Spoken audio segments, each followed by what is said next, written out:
안녕하세요 여러분, 성공합시다. 지금 우리가 서 있는 자리가 또 내게 맡겨진 일이 좀 작아 보일 때가 있잖아요. 근데 하나님은요 그렇게 보지 않으세요. 하나님은 우리의 순종을요 정말 크게 쓰시는데 오늘 본문이 증명해 주거든요. 한번 들어가서 보도록 할게요. 베냐민 지파의 땅이 쭉 연결되어 있어서 20절까지 우선 쭉 읽고 시작할게요. 첫 번째로 베냐민 자손 지파의 각 가문의 몫을 결정할 제비를 뽑았다. 제비로 뽑은 땅의 경계는 유다 자손과 요셉 자손의 중간이었다. 그들의 북쪽 경계선은 요단강에서부터 여리고 북쪽 빅탈길로 올라가서 서쪽 산간 지방을 지나 벳아웬 광야에 이르고 또 그 경계선은 거기에서부터 루스로 나아가서 루스 남쪽 비탈에 이르는데 루스는 베델이라고도 부른다. 그 경계는 다시 아다롯 앗달로 내려가서 벳호른 남쪽 산간 지방으로 지난다. 그 경계는 또 남쪽으로 벳호른 맞은 쪽 산으로부터 서쪽을 따라 남쪽으로 돌아서 유다 자손의 성읍인 기럇 바알 곧 기럇 여아림에 이르러 끝난다. 이것이 서쪽 경계이다. 남쪽 경계선은 기럇 여아림 끝에서 서쪽으로 나아가서 넵도아셈의 수원에 이르고 르바임 골짜기 북쪽에 있는 흰놈의 아들 골짜기 맞은 쪽 산 기슭으로 내려가고 다시 흰놈 골짜기로 내려가서는 여부수 남쪽 비탈길을 지나서 엔로겔로 내려간다. 그 경계선은 다시 북쪽으로 나아가 엔스메스에 이르고 아둠밈 비탈 맞은편에 글릴로스로 나간 다음에 르우벤의 아들 보안의 돌까지 내려간다. 이어서 북쪽으로 아라바 맞은쪽의 비탈까지 내려가 아라바에 이른다. 다시 북쪽으로 벳호글라 비탈을 지나 요단강 남쪽 끝 곧 요단강 물을 끌어들이는 사해 북쪽 어기가 그 경계의 끝이다. 이것이 남쪽 경계선이다. 동쪽 경계선은 요단강이다. 이것이 베냐민 자손이 그 가문을 따라 얻은 유산의 사방 경계선이다. 자, 지금부터는 이제 7지파가 받은 땅이 하나씩 소개되고 있는데요. 첫 번째로 뽑힌 지파는 바로 베냐민 지파였어요. 그 땅은 우리가 쫙 읽은 것 같이 복잡하지만 지도로 보면 너무 간단하죠? 딱 정리되시죠? 근데요, 이 땅은 굉장히 작지만요, 이스라엘의 중심지였어요. 유다와 요셉 지파 사이에 중부 산악지대를 차지하게 됐죠. 특별한 사실은요, 이 땅이 이미 오래전에 하나님께서 예언하신 바로 그 자리라는 거예요.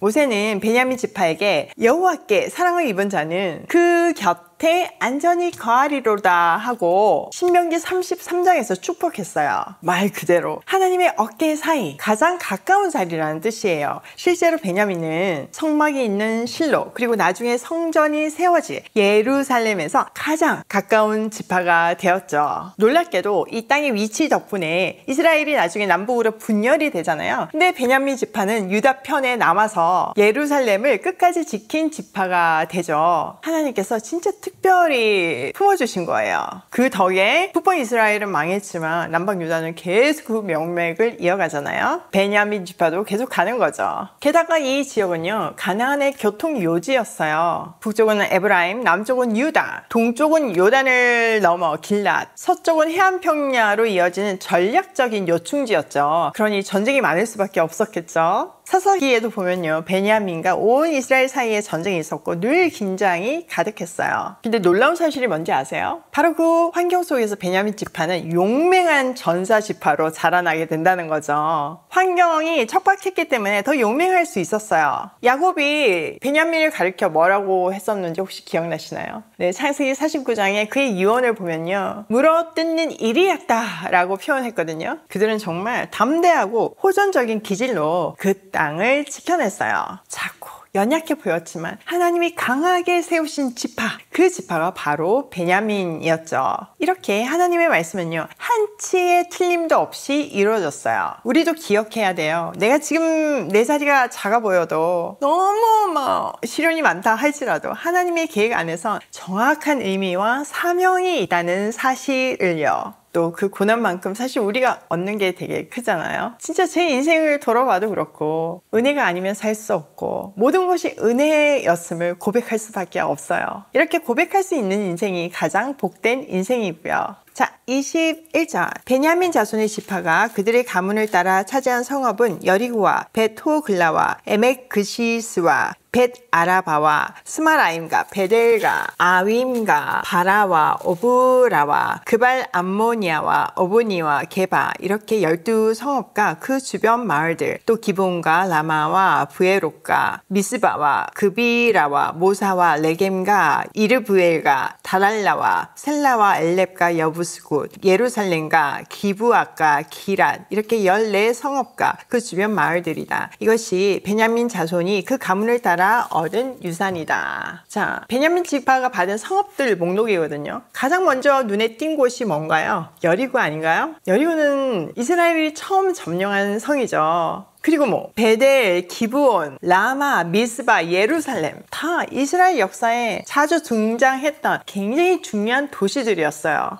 작지만 정말 엑기스들이 딱 모여있는 그런 지역이었다는 것을 우리가 확인할 수 있죠. 이 도시들 중에는요, 나중에 예수님에 관련된 이야기가 펼쳐지는 곳들도 많아요. 솔로몬이 1000번제를 드렸던 기브온, 야곱이 하나님의 임재를 경험했던 베델, 백성들이 모여 회개했던 라마와 미스바 다 영적인 도시들이었어요. 특히 예루살렘은 이 당시에는 여부스족이 정복하고 있었지만 나중에 다윗 왕이 정복하면서 이스라엘의 수도가 되잖아요. 성전이 지어지는 역사적인 도시가 되잖아요. 베냐민 지파 땅에 예루살렘이 들어간 거는 이건 우연이 아닌 거죠. 하나님의 말씀이 성취된 거예요. 또 눈에 띄는 도시 뭐 있어요? 기브아. 네, 어디서 많이 들어봤죠. 사울, 초대왕 사울이 이 기브아 출신이었어요. 또 신약에서 떠오르는 사람이 있나요? 사도 바울이요. 사도 바울이 베냐민 지파였어요. 신약 27권 중에 13권을 쓴 정말 위대한 사도잖아요. 이렇게 베냐민은요, 작은 지파였지만 하나님의 역사에서는 깊이 쓰임을 받은 너무 멋진 지파였어요. 여러분이 받은 것이 작다고 지금 너무 교통위의 요충지처럼 치열한 전쟁이 있고 번잡하다고 불평할 일인가요? 아니라는 것을 이 베냐민이 증명해 주죠.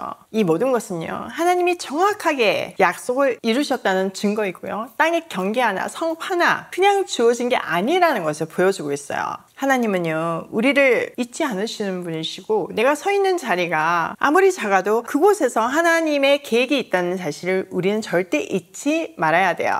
지금 맡겨진 자리에서 작아도 충성되게, 너무 치열한 자리라고 할지라도 그래도 기쁨으로 순종할 때 그 섬김은요, 하나도 잊혀지지 않고 하나님이 다 기억해 주시고 축복해 주실 거예요. 자, 오늘 내용을 우리 삶에 한번 적용을 해보면, 첫 번째, 지금 내 자리가 작아 보여도 하나님의 계획 안에선 중심일 수 있다. 베냐민이 증명해 주잖아요. 베냐민은 야곱의 막내 아들이었고 받은 땅도 적었지만요, 가나안의 정중앙에 가장 중요한 요충지대를 맡기셨어요. 또 신앙의 중심지도 다 포함이 되어 있었잖아요. 신앙과 정치, 이게 다 모였으니 진짜 핵심 중에 핵심 아닌가요? 지금 내 자리도 내 눈에는 작고 의미 없어 보일지라도 하나님이 주신 그 자리는 앞으로 멋지게 쓰임받을 거룩한 땅이에요. 그러니까 불평하지 말고 충성하기로 해요. 두 번째, 하나님의 약속은 공간과 역사 속에서 정밀하게 이루어진다. 베냐민이 받은 땅은 이미 창세기에서 예언되어 있잖아요. 그리고 이거는 역사 속에서 뭐 사울, 다윗 왕국, 솔로몬의 1000번제, 예수님의 사역까지, 또 사도 바울의 사역까지 다 포함된 이야기였어요.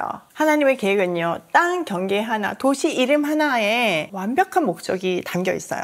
우연처럼 보이는 현재의 삶도 하나님의 큰 그림 안에서는 완벽한 배치예요. 세 번째, 하나님이 주신 자리에서 충성하면 작아도 크게 쓰신다. 베냐민, 작은 지파였죠. 근데 위대한 인물들이 다 거기서 나왔고 정말 역사적으로 중요한 도시들이 다 거기 있잖아요. 작은 출신, 연약한 시작 다 문제되지 않아요. 하나님은 충성된 사람을 높이시고 끝까지 신실한 사람을 사용하세요. 오늘도 하나님이 내게 주신 이 자리가 하나님 손에서는 너무나 귀한 자리임을 기억하며 온전히 충성하는 발걸음으로 고싱해요.